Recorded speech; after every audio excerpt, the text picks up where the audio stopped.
What if I told you the pain you're trying to escape, the rejection you're trying to fix, the confusion you're desperately trying to solve is not a punishment, it's a test. And here's the terrifying part: most people fail it. Not because they're weak, not because they're stupid, but because they misread what the test actually is. They think the universe is asking them to fight harder. But the universe is asking them to look deeper. And that is the stage where 90% turn back. When life begins to collapse, the first instinct of the human mind is to interpret it as punishment. Something must have gone wrong. You must have chosen poorly. You must have failed. The relationship ends. The career path that once felt promising now feels hollow. The goals that used to ignite your ambition suddenly feel heavy and meaningless. You wake up with a strange weight in your chest, a quiet confusion you cannot explain. And so you panic. You search for solutions. You try to fix, repair, replace. But what if nothing is broken? What if what feels like destruction is actually dismantling? There is a quiet psychological trap that many fall into long before any crisis arrives. It is the unconscious construction of identity around roles: the good son, the successful entrepreneur, the loyal partner, the strong one, the responsible one. These roles are useful. They help us function. They help us belong. But when we adopt them without questioning whether they reflect our inner truth, they become cages disguised as achievements. Psychologists describe a phenomenon known as identity foreclosure, a state in which a person commits to an identity without ever exploring who they truly are beneath expectation. It often looks stable on the outside. The career is secure, the social image is polished, the responsibilities are fulfilled. But internally, something remains unexplored, unexamined, and therefore unresolved. Research consistently shows that individuals who never examine their internal values are more vulnerable to anxiety, existential crisis, and deep dissatisfaction later in life. The collapse, when it comes, feels catastrophic, not because life is cruel, but because the self was never consciously built. The universe does not test your comfort. It tests your alignment. When what you thought you were begins to crack, it feels humiliating. You may feel embarrassed that you no longer recognize yourself. You may feel frightened that the identity you spent years constructing is dissolving. But this cracking is not failure. It is revelation. It is the moment when the mask grows too tight and the psyche demands air. The tragedy is that most people interpret this moment as something to immediately fix. They rush to replace the lost relationship with another. They leap into a new job without understanding why the last one felt empty. They distract themselves with productivity, validation, or noise. They rebuild the same identity structure, just painted a different color. And because the foundation remains unconscious, the cycle repeats. True transformation begins when you resist the impulse to rebuild too quickly. When you allow the panic to settle. When you sit in the uncomfortable question, if I am not this role, then who am I? This is not a practical question. It is a psychological descent. And descent is frightening because it requires facing the parts of yourself that were excluded from the identity you constructed. Perhaps you built your life around being admired because you feared being insignificant. Perhaps you chased achievement because you feared worthlessness. Perhaps you became indispensable to others because you feared abandonment. When life strips away the role, it exposes the fear that built it. This is why collapse feels so personal. It touches the wound beneath the performance. Yet this exposure is initiation. It is the psyche's way of demanding integration. You cannot become whole by strengthening only the acceptable parts of yourself. You become whole by confronting the parts you hid beneath ambition, productivity, or approval. The anxiety you feel is not proof that you are failing. It is proof that something unconscious is rising to awareness. And awareness is the beginning of freedom. The universe tests your identity because identity is the gateway to authenticity. If your sense of self is built on external validation, life will repeatedly destabilize it until you are forced inward. If your worth depends on achievement, You will eventually encounter a season where achievement no longer satisfies. If your belonging depends on conformity, you will feel the suffocation of pretending. The test is simple, but not easy. Will you question who you are beneath the roles? Most people fail because questioning identity feels like stepping into emptiness. It feels safer to rebuild quickly than to sit in uncertainty. But uncertainty is not emptiness. It is potential. It is the psychological space where a more authentic self can emerge, one not constructed out of fear, but discovered through honesty. So when life collapses, pause before you declare it a tragedy. Ask yourself what is being dismantled. Ask yourself which parts of your identity were never truly examined. The cracking you feel may not be the end of you. It may be the end of who you were pretending to be. There is a version of you that you have been running from for as long as you can remember. Not the version you show the world, not the polished identity you carefully constructed, but the one that appears in flashes, in moments of jealousy, in sudden anger, in quiet insecurity, in the fear that you are not enough. You have learned to label this version as weakness. You have tried to discipline it, silence it, deny it. You have told yourself that if you could just eliminate these darker emotions, you would finally become strong. But what if that hidden side of you is not weakness at all? What if it is unclaimed power? Every human being carries a psychological shadow, the parts of the personality that were rejected, suppressed, or judged unacceptable. As children, we quickly learn which traits are rewarded and which are punished. If anger makes others uncomfortable, we bury it. If vulnerability invites ridicule, we harden ourselves. If ambition threatens others, we shrink. Over time, these disowned traits do not disappear. They sink into the unconscious, and from there, they influence us in ways we do not understand. Life has a peculiar way of activating this shadow. It does not do it gently.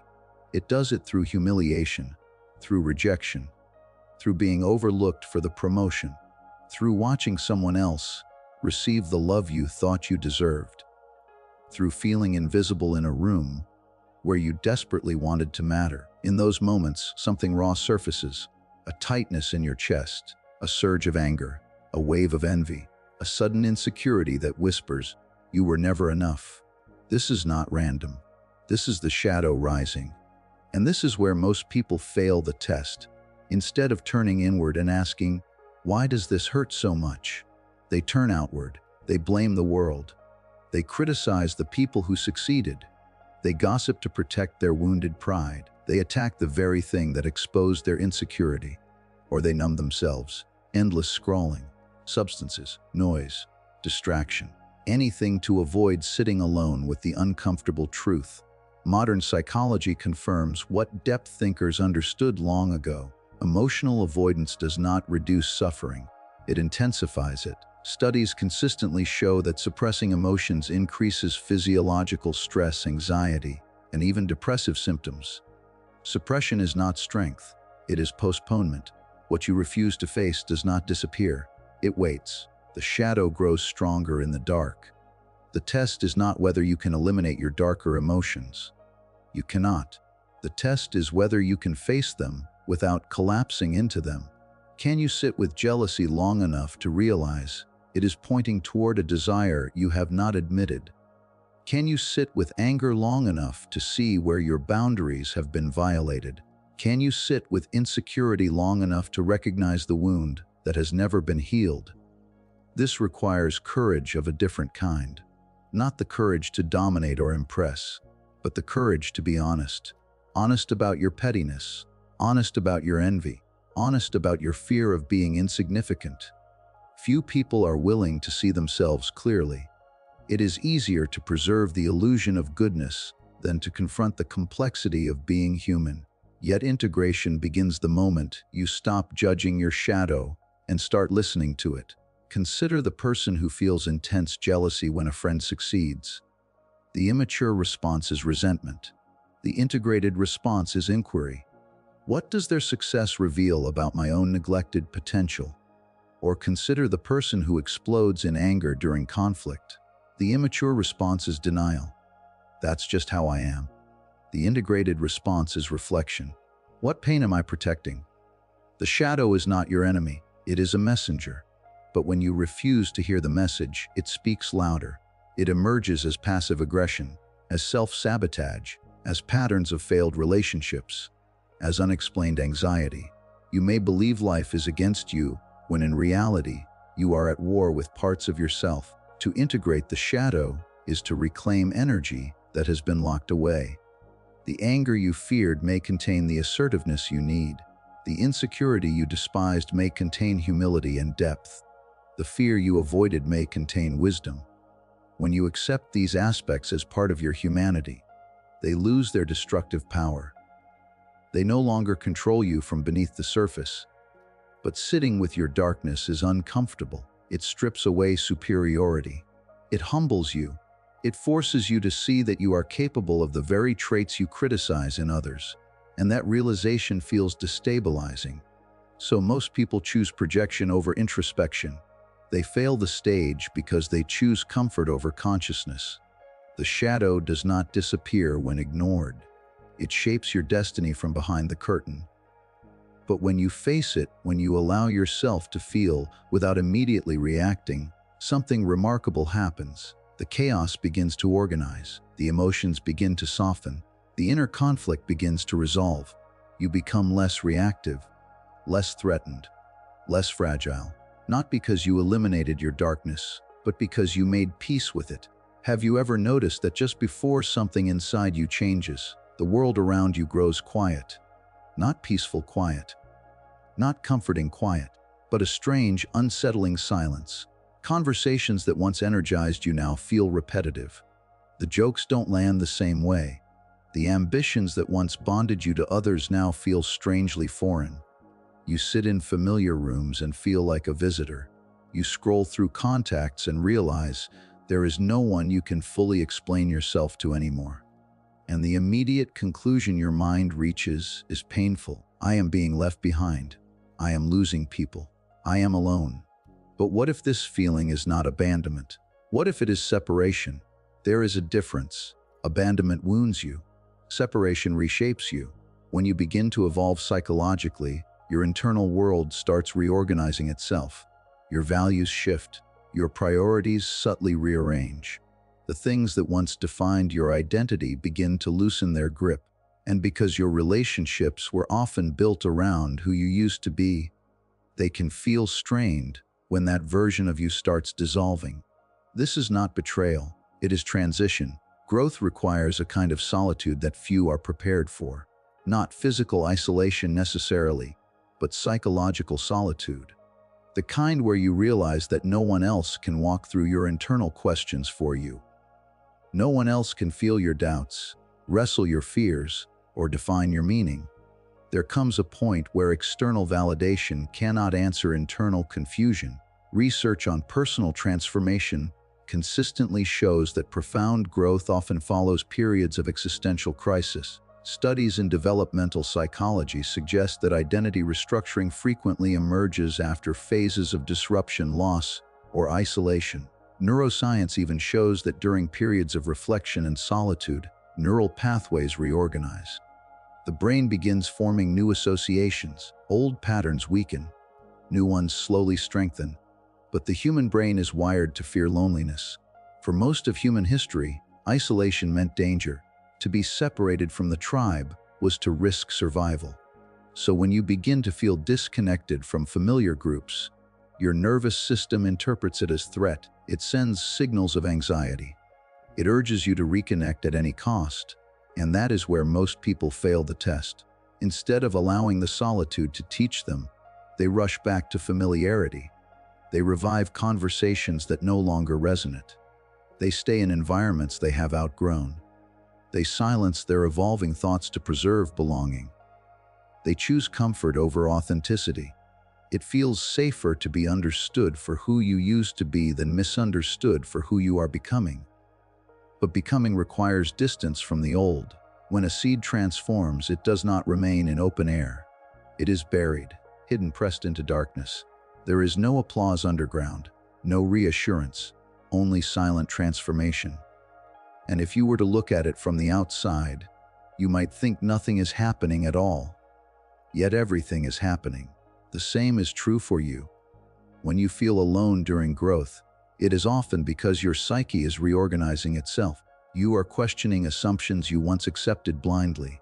You are shedding beliefs you inherited without examination.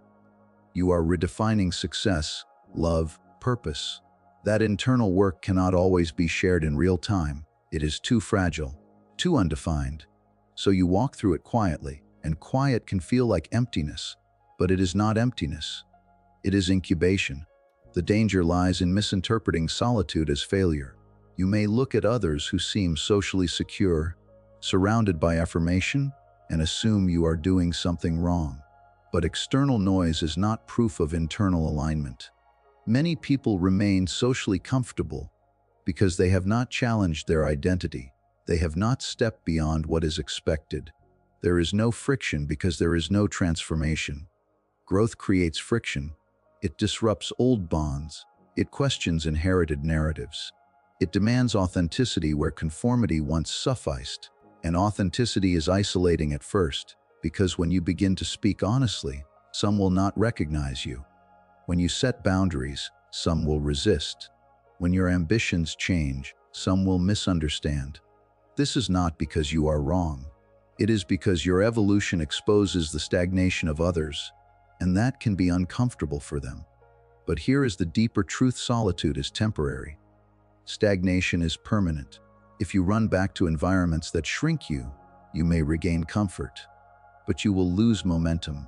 You will feel the quiet dissatisfaction of knowing you betrayed your own growth. You will belong, but you will not become. And becoming is the deeper need. So if you feel alone right now, pause before labeling it as rejection. Ask yourself what inside you is changing.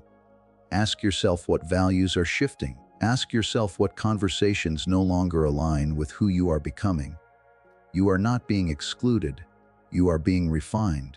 This stage is uncomfortable because it strips away external anchors. It forces you to stand on your own developing sense of self.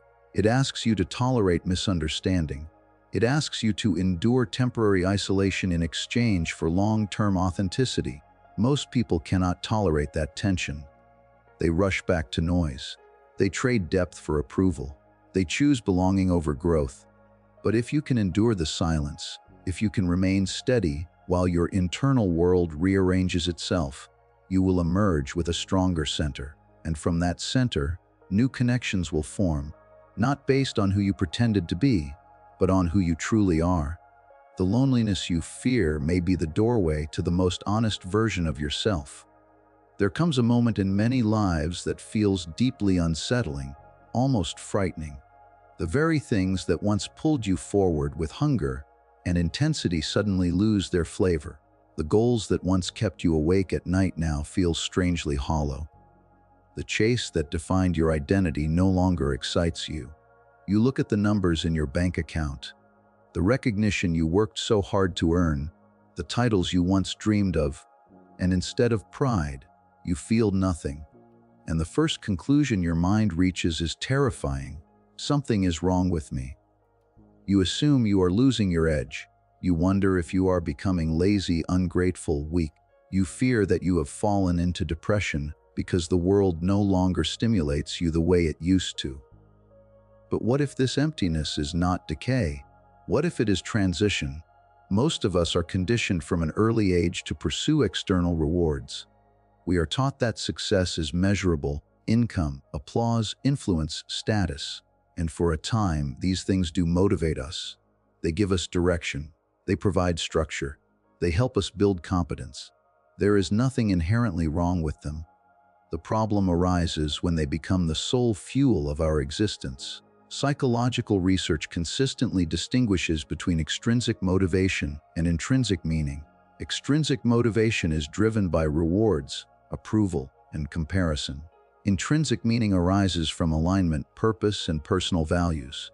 Studies show that while extrinsic rewards can create short-term drive, long-term fulfillment correlates far more strongly with purpose-driven living. Those who orient their lives around meaning, rather than status, report greater life satisfaction and emotional resilience. So when money begins to feel empty, when validation feels shallow, when status feels strangely irrelevant, it may not be a sign of psychological collapse. It may be evidence that your psyche is outgrowing its old incentives. It feels like loss because your identity was built around striving. You were the ambitious one, the achiever, the one who never stopped climbing. But now the mountain itself feels artificial. The applause fades quickly. The next milestone doesn't satisfy the way it used to.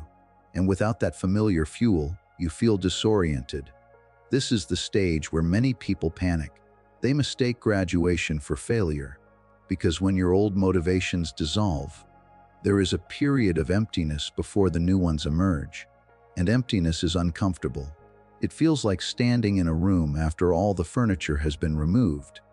There is space, but no clear direction. The instinct is to fill the space immediately, so you chase more money, a bigger title, a louder audience, a more impressive lifestyle. You tell yourself you just need a higher number, a bigger stage, a stronger hit of recognition. But the satisfaction diminishes faster each time. The excitement becomes thinner.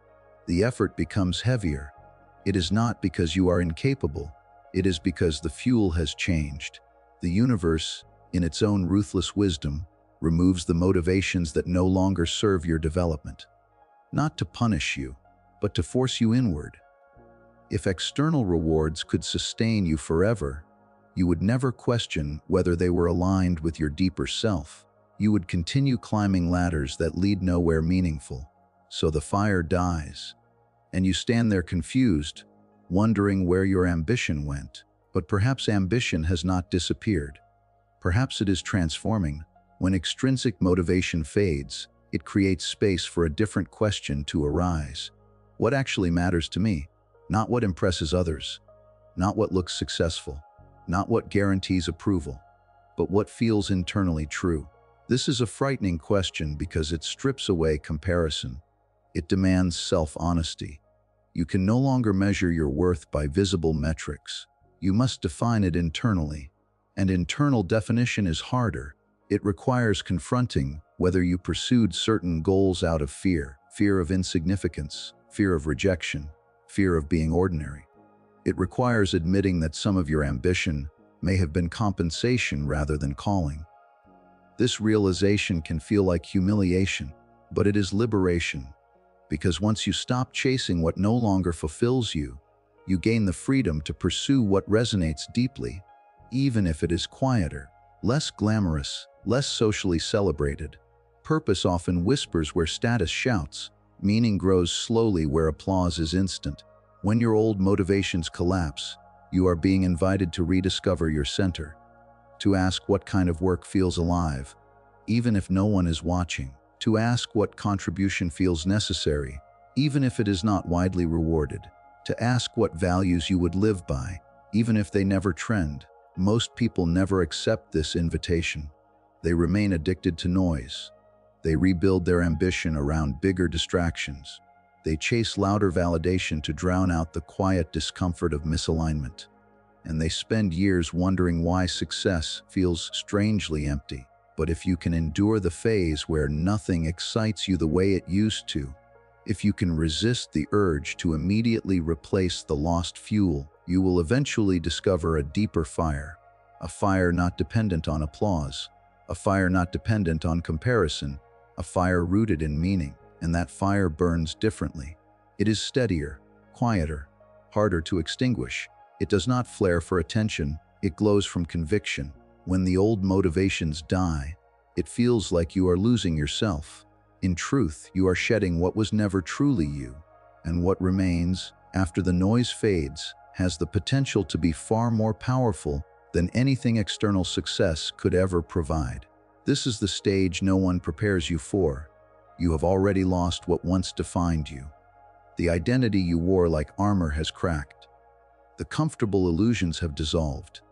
You have faced parts of yourself you once denied. You have endured isolation that forced you inward. The ambitions that once drove you no longer command the same urgency. The external noise has faded, and now you stand in a strange space. There is no clear instruction. No dramatic breakthrough, No immediate reward, just silence. This is the hardest stage because there is nothing left to fix, nothing left to chase, nothing left to prove. The old self is weakened, but the new self has not fully formed. You are between versions, between worlds, between identities, and the ego hates this place. The ego is built for control. It wants clarity, strategy, guarantees. It wants a 5-step plan to rebuild what was lost. It wants certainty that the pain had a purpose and that the outcome will justify the struggle. It whispers, "Just tell me what to do, and I'll do it." It is uncomfortable with mystery. It fears ambiguity. But transformation does not operate on certainty. It operates on surrender, not passive surrender, not giving up, not collapsing into helplessness. Conscious surrender, the kind that says, "I will not force clarity before it is ready. I will not rebuild prematurely. I will not return to who I was simply because the unknown feels uncomfortable." This is where most people fail, because surrender feels like death. Psychologically, it is. The old identity fought to survive. It built narratives, ambitions, defenses. It convinced you that it was you, so when it begins to dissolve, it does not go quietly. It creates anxiety. It generates doubt. It tempts you with regression. It tells you to return to what is familiar, even if familiar was misaligned. The ego would rather be certain and limited than uncertain and expanding. But conscious surrender requires something deeper than confidence. It requires trust. Trust that the dismantling had meaning. Trust that the silence is not emptiness but incubation. Trust that the version of you emerging from this process is more aligned than the one you left behind. This trust cannot be proven in advance. It can only be chosen, and that is why it is so difficult. When there is nothing to do externally, you are forced to sit with yourself internally. You are forced to tolerate not knowing. You are forced to release the illusion that you can engineer every outcome. The mind wants to calculate the future. It wants reassurance that the new identity will be more successful, more admired, more secure. But true transformation does not promise comfort. It promises authenticity. To surrender consciously is to say, "I do not fully understand what I am becoming, but I refuse to shrink back into who I was." It is a declaration of integrity. Many people reach this threshold and turn back. They resurrect old habits. They chase former ambitions. They reconnect with outdated versions of themselves because uncertainty feels unbearable. They confuse movement with progress. They mistake activity for growth. But growth, at this stage, is invisible. It is happening beneath the surface. Like a snake shedding its skin, the process is vulnerable. During the shedding, the snake is softer, exposed, not yet armored in the new layer. It must remain still. It cannot rush the process without injury. You are no different. When you surrender consciously, you allow the old skin to fall away fully. You stop trying to stitch it back together. You stop identifying with what no longer fits. And in that stillness, something authentic begins to stabilize. The fear you feel during surrender is not weakness. It is the nervous system adjusting to a new structure. It is the ego loosening its grip. It is the psyche reorganizing around deeper values. Surrender does not mean passivity. It means alignment. It means you no longer act from panic. You no longer chase reassurance. You move only when movement feels integrated, not reactive. And in that space, a quiet strength begins to form. Not the loud strength of domination or performance, but the steady strength of self-trust. The kind that does not require constant validation. The kind that is not threatened by uncertainty. The kind that can stand alone without collapsing. The death that surrender brings is the death of the false self, the constructed identity built from fear, comparison, and unconscious conditioning. And death, even symbolic death, feels terrifying. But what emerges afterward is not emptiness, it is clarity. Clarity that does not shout, clarity that does not demand attention, clarity that simply knows. And when you finally step forward again, it will not be from desperation. It will not be from egoic hunger. It will be from alignment. Most people never reach this stage because they cannot tolerate the void between identities. They rush to fill it. They anesthetize it. they escape it.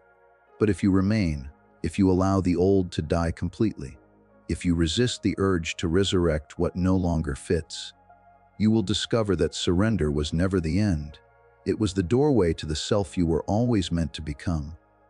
If your life feels unstable right now, if everything familiar feels like it's dissolving, if you feel misunderstood, isolated, stripped of motivation, good. You are not cursed. You are being tested. And the test is not about success. It's about integration. The universe is not asking, how impressive can you become? It is asking, how honest can you be? Will you face your shadow? Will you endure solitude? Will you let the old identity die? Will you choose meaning over comfort? Most won't. But if you stay, if you resist the urge to numb, blame, or escape, you won't just pass the stage. You will emerge unrecognizable, stronger, clearer, integrated, not because life got easier, but because you stopped running. And that is when the universe stops testing you and starts trusting you.